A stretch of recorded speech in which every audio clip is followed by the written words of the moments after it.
Welcome to the Mike Litton Experience Podcast. Mike has over 31 years experience in real estate, finance, and investing. He's passionate about being a father, a teacher, a realtor, an investor, and a leader. Everyone has a story, and our passion is to help them tell it. And now, introducing the host of the Mike Litton Experience, Mike Litton. So what can you expect from the Mike Litton Experience? You can expect stories that will inspire, motivate, advice that will sharpen your focus, and expert information on real estate, finance, and market conditions. J.R. Rennie, thank you so much for being our guest on the Mike Litton Experience. I cannot thank you enough. I know how busy you are. Thank you for making time with us. And I'm really, really excited about this. Like we talked about before we hit record, everybody has a story, and our passion is to help them tell it. So what we're going to do, with your permission, is start with where you were born. We'll go all the way up to today, right? And then we'll talk about brushfires-digital.com. Is that cool? That's fine. All right. So where were you born? Well, actually in Abington, Pennsylvania, which is just outside of the Philadelphia area. Okay. We were there in that area for 9 years. I moved down to Florida with my parents at that point, graduated high school, moved out to California, was there till 2011, and now I'm living in Coeur d'Alene, Idaho. Oh my gosh, what a beautiful place. I've been to Coeur d'Alene last year for the first time. It's like heaven on earth. It's amazing how beautiful it is. It's stunning. Like I said, I've lived in all four corners now at this point, and it is easily the most beautiful place I've had the pleasure of living at. Oh, that's so cool. So let me ask you this. Growing up, who was the most influential person in your life? Quite luckily, my mother. My father was a merchant seaman, which meant that he was on these cargo ships that would be gone for 9 months or so a year. So he was really not around that much. My mom had a very strong work ethic and instilled a lot of belief in me as far as being capable and, education and so forth. So yeah, easily my mom. Okay. So let me ask you this. In high school in Florida, did you have a favorite subject? Math, but when it got into trigonometry, it got too weird for me. It's like algebra, geometry, even math analysis. I could get my arms around that. That made sense to me. Yeah. I got into trig. It was like, okay, this has gotten too weird. I'm out. I totally get where you're coming from. I totally relate with that. Trig was something, man. It really was. All right. Yep. So you graduate high school, then where do you? So my mom had and my natural father divorced when I was 12. So my mom remarried. My stepfather was physically abusive, and just after graduation, he came after me with a hammer. So my mom called me one day when I was at work, said, we're leaving this Friday. We need help packing the car. So I called my friends from my soccer team. We packed up our belongings in the car and we split to California. So that's how we got to California. They actually reconciled by that summer and invited me to go back to Florida. I said, no, I'm good here. I don't need any more reminders of a hammer. So I'll stay here. That's awesome, man. So that's how I got to California. So did you go to college here in California? Well, I started in college, and as I said earlier, I met a young lady named Elizabeth Buffy Rennie that December. She was a last-minute substitute to a blind date, and we dated for about 1.5 years, and she got pregnant, and it wasn't the divine conception. It was, my responsibility. And I then looked at it and I go, I can't imagine my life without her in it. So we got married, and this August will be 45 years of marriage, 3 kids. God's been very, very good to us. Awesome. It shouldn't have worked out that way, but it did. That is so cool. So you get married, right? What happens? Well, I was working at the Disneyland Hotel, and they were on this transition from a manual NCR cash register system to an actual computer system. And I was the youngest person there by far. So for whatever reason, they chose me to learn it. I did that, got a certain education in just operating computers, wound up doing some temporary work, which eventually landed me to a software installer for a local software company called Magna Data at the time. And they taught me how to install software, but they asked me at the same time, would you like to learn how to program? And I said, sure. And so I went I took some college courses and they were teaching me. Well, while that transition was going on, the software manager and the boss got into a fight. She quit. I was installing the software. It was melting down at the client site. I've got nobody to call. I've got the manual. I've got my month or two of COBOL training, which didn't really help. And I had to figure out what was going on. So I learned to program on the site and fix the software and wound up doing that. That ultimately landed me into two other companies. Once the final one was at a company called Logicraft. And I was working with that business and I became the software director. I did all the hiring and training of programmers. And my boss and I had a run-in one day, and I called another employee that had also had a run-in with the boss, trying to figure out what's wrong with this crazy person. It made them lots of money. And he said, well, come over and see what I'm doing. I went over and he had started what is called the Assist distribution manufacturing software. And so since my boss was not appreciative of my help, I actually started spending all my off hours after 40 hours of work with Philip developing this software. And one Saturday he goes, if you want to become partners, I'd love to do that with you. And I go, Philip, you're single. You live in Hollywood. You've got this other lifestyle. I got a wife. I got a mortgage. I got kids. You know, I can't just walk off. You have to be in it for the long run. Well, about a month later, he reached over and said, if you want to do this, I'm all in. And I gave notice at Logicraft. And after I was removed from the company, there was no buffer between all the employees I hired and trained with the owner. And one by one, they're calling me up going, what is wrong with this guy? And I would say, come on over. And within about a year and a half, I had about 89% of the business from that company was now with our company, and we were developing the software, which we initially released the first version in 1989, and it is still running businesses in North America to this day. That's awesome. What a great story. And that was 30 years, right? 30 years plus that you were with them? Well, the software company is still going. I've been trying to wind it down since 2015. And but yeah, it is still going. So that was 1987 when we formed the corporation, and it is still going today. So we're approaching, we're at 35, 37 years, I guess. Yeah, that's amazing, man. What an amazing story. So let me ask you this. So you're with this company, you own this company for a very, very long time, over 3 decades, right? And at some point you decide to start brushfires-digital.com. Talk about that transition. Talk about what happened.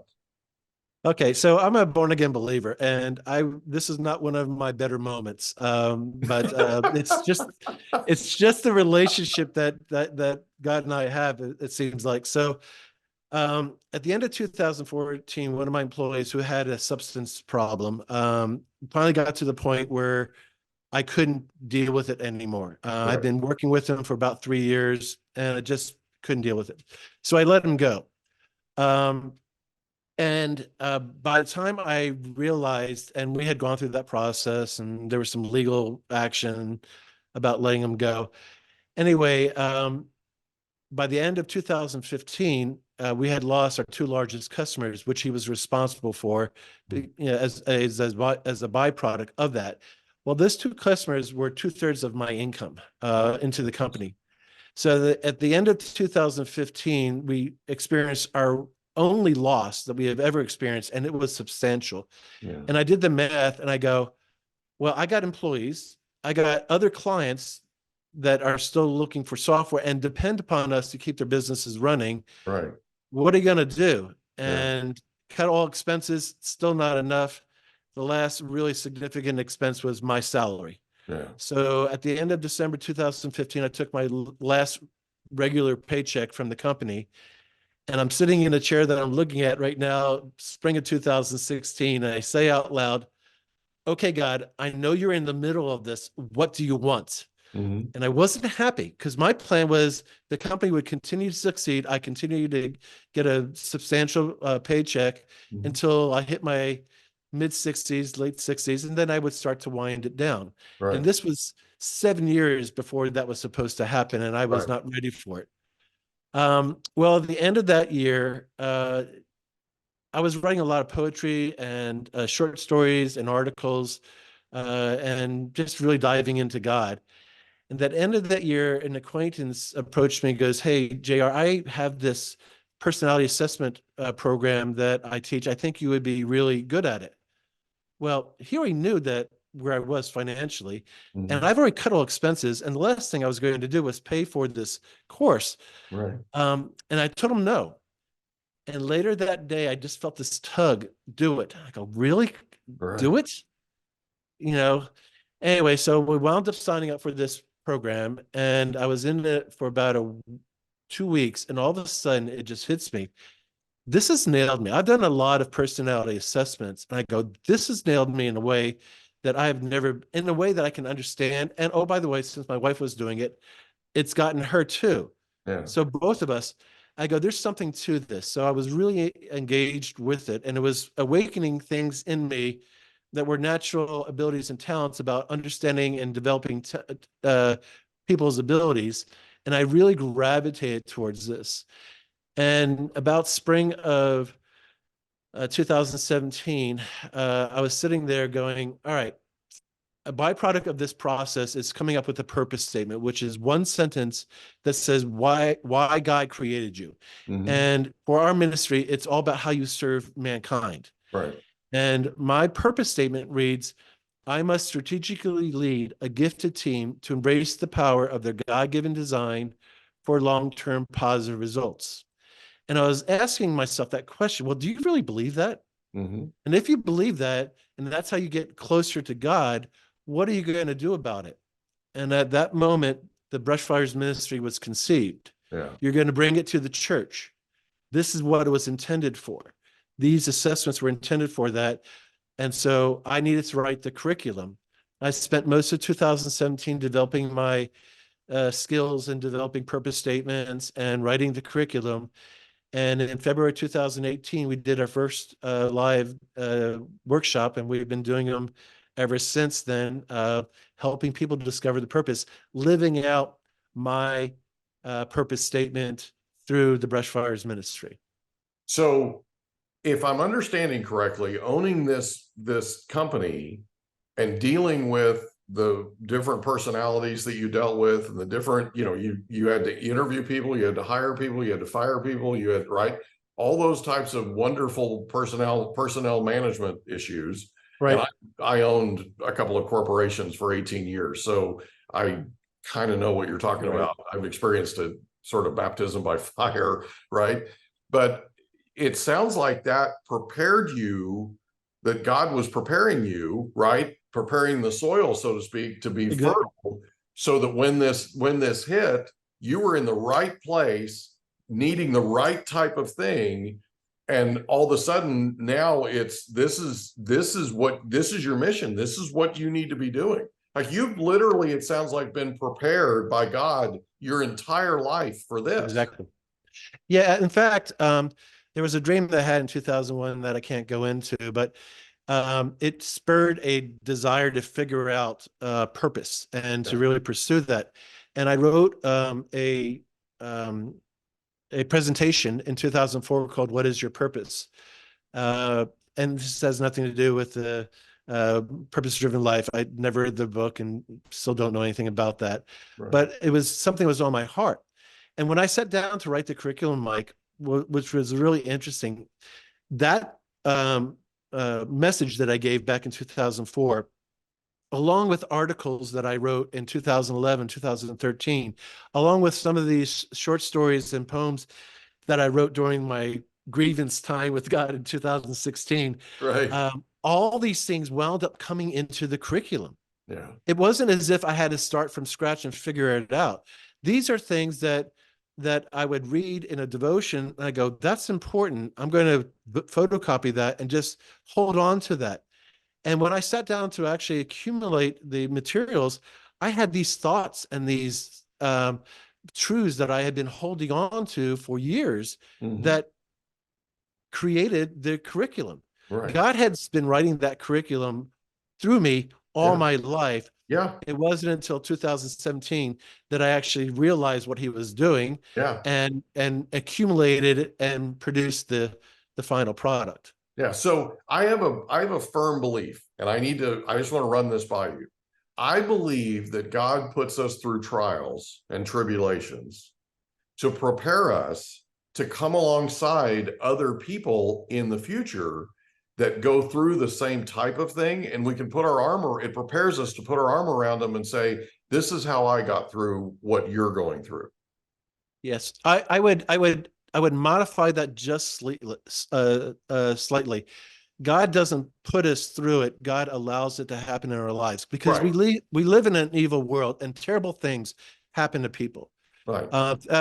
Through our ministry, I've met people that have been sexually abused and are been homeless and all kinds of really serious traumatic situations. And God is not the author of those circumstances. Right. But what he does, he takes the ashes that are part of that experience and he molds them into a piece of coal, and then it ultimately becomes a diamond where that person can then use that experience to say, I understand, I have empathy for where you're at because I was there. Right. I was homeless. I was sexually abused. I was all these things, and I found my way out of it. Let me show you how I got out of it. So yes, the essence of what you said is exactly right. It's just the initiator is the enemy that's creating these experiences, and God is turning these trials into triumphs in a person's life. Yeah, I totally agree with you. I said it the wrong way, but it's exactly so. You know, one of the things that happens, and this is something that I've been seeing lately, there are a lot of people, I've been meeting a lot of new people lately, obviously, because of the podcast and that kind of thing. And it's fun. And, it's awesome. It's absolutely awesome. And what I found is there are a lot of people that are out there that are struggling and they're having a tough time. And a lot of what's happening is, you know, human beings don't tend to suffer out loud. They tend to suffer quietly, right? Agreed. So if they're really suffering, they don't tend to let people know. They just kind of put on this face and they put up this wall and they just go about their daily grind, so to speak, right? And they do what they have to do. What's interesting though is when we've had the experiences, so anything that happens in our lives, I believe happens for us, not to us, right? Agreed. And what happened, I believe no matter what happens, if you look hard enough, you'll find something positive. Agreed. Find something positive. You just have to look. You have to put the effort in to look. Right. So one of the aspects of Christianity that I really emphasize is this relationship. And one of the things that back in 2017 was I came to the understanding that by doing what God created me to do, you know, with my experiences, that I would develop a closer relationship with God. And that is what he has for all of his children. So he wants to walk you through that trauma. He wants to help you heal from that trauma. But then he wants to use your experience of that trauma to then turn around and help the person who is a few steps behind you in the healing process. Yeah. So one of the real pivotal parts of my transition from the corporate world into ministry was this aspect of joy. I met Christians that had joy. I had great experiences. I mean, our business was very successful. And so it provided opportunities for myself and my family that, created happy moments. Okay. You put a nice ribeye steak in front of me, nice glass of wine. I'm happy. That's a great moment. But joy is different. Joy is from inside that is not, doesn't require happy experiences to be around you. You can be joyful in the middle of a real struggle. And it was that concept that I was really struggling with. I go, I don't get that. And in 2017, it was like, do what I asked, do what I created you to do, and you will experience joy. Yeah. And I will tell you, when I am in the middle of a coaching session, when I am in the middle of a design discovery meeting, I am experiencing that because God is downloading things into me that I shouldn't know about the person. I've had I was interviewing a lady the other day in Florida, and she goes, "Are you clairvoyant?" I go, "No, it's not that. It's just, these are things that God reveals based upon your design." And when you're looking at design, you can almost anticipate how they're going to get hurt. One of the things that we teach in our ministry is that the enemy does not go after your weaknesses. I'm a 0% analyst, and that means I don't have to do hours and decades and years of analysis to come to a conclusion. I can come to a decision relatively quickly. The enemy doesn't attack my lack of analysis in me. He goes after my director and my persuader. Right. He wants something that I was involved in to go bad so that I will not do that again. Right. He wants something that I've said to be used against me so that I can't use my words to help and uplift people and so forth. He goes after your strengths because he doesn't want that. So when you look at a person's design, you can almost anticipate how they're going to be hurt. I mean, there's ways that we all get hurt, but oftentimes it's in a way that's unique to that person's design, so they don't believe in the strengths that God gave them, and they don't use them. They fall back and they go, I can remember one lady, JR, every time I do that, they call me bossy, they call me this. We hope you enjoyed another episode of the Mike Litton Experience. If you did, do us a favor, smash that subscribe button, tell your friends, family, and coworkers about our program, and wherever you get your podcasts, please leave us a rating. It helps us to connect with quality people just like you. And that's a wrap. Another episode of the Mike Litton Experience in the books. Reach out to Mike on Instagram at Litton Realty. Want to meet with Mike? Check out Calendly.com/Rio760.